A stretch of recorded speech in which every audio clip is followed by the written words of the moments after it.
Okay, so Michael Gravelle, Minister, today you made a major announcement for the White Sand First Nation. What's that all about? Well, it was a very exciting announcement. It's all part of the wood supply competitive process. About a year or so ago, we were able to free up about 9 million cubic meters of Ontario's crown fiber. We're able to open up a competition for people who had good business plans, existing industry, but also some new entrants to the forestry sector who wanted to get their business plans going. So we opened up this process. 115 proposals came forward.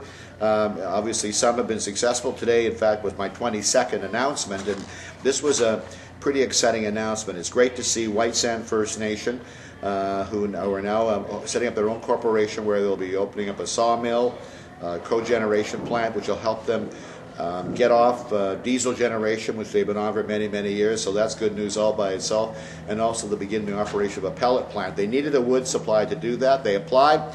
They went through the process much as everybody else has. It's been a very transparent, accountable process where there's no political interference. They were recommended to receive 149,000 cubic meters of crown fiber, and as a result of that, they can move forward with their project. So this will create 42 jobs, I believe, potentially many more just outside the actual operation itself. That's great news as well. So this is really why we opened up this competition. We wanted to see Ontario's wood that has been basically not being harvested is put back to work, and obviously want to see as many workers as well returning to the forestry sector. But we also wanted to see the opportunity for new entrants, White Sand First Nation being a perfectly good example of a new entrant to the forestry sector, and as a result of the successful application of wood supply, they can now move forward with this major project, which will, I think, from an economic point of view, absolutely revitalize their community. We've got other examples of this happening all across Northern Ontario, but this was a very satisfying announcement to make today. And there has been some controversies along the way in this process too, in some of the communities of northwestern Ontario. Well, it's been a very challenging process. When you open up a wood supply competition and you have 115 applicants, and by the way, I mean, if you put all the 115 proposals together, the request was for 5 times the amount of available wood that was out there.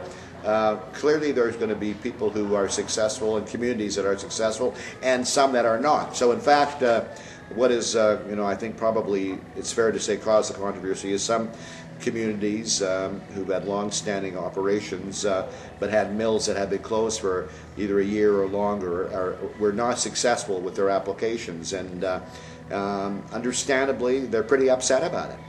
We're working with those communities to try and find some solutions to their problems, but it seemed to me it was very important that this not be a political process, that the minister should not be in a position to make the decisions on where the wood goes. I mean, quite frankly, if I was in a position to make those decisions, I'd be granting wood to everybody that asks for it. I mean, I don't want to be the bearer of bad news. So some of the communities that have not been successful are clearly very upset, have continued to work with our ministry, and we're continuing to work with them to see if we can find some solutions. But the process that was put in place had very clear criteria. The process was very transparent and accountable. There was a fairness commissioner put in place to make sure that indeed it was done in a fair and an unbiased manner. I believe that process has been followed closely, and I think it's been the right decision to not have the minister or any political person making recommendations moving forward. So there's been some very happy stories, and there's been some rather unhappy ones related to the communities that weren't successful. But I'm doing the best I can to help put this wood back to work, and certainly I think the process has been as fair as it could be. So overall, though, the process is really going to be quite an economic driver for Northern Ontario. It's a remarkable economic driver. We have, as a result of the announcements we've made so far, put back almost 1.5 million cubic meters of wood that was not being harvested, put it back to work. We have created or retained, I think, over 1,100 jobs. So, and we've opened up some opportunities that certainly weren't there before. So this is very exciting, and again, what makes it painful is that not everybody has been has been successful. What makes it exciting is that we are putting our wood back to work in a way that is going to create jobs all across Northern Ontario. Okay, that's good. Thank you. Thanks a lot. Yeah. Thank you.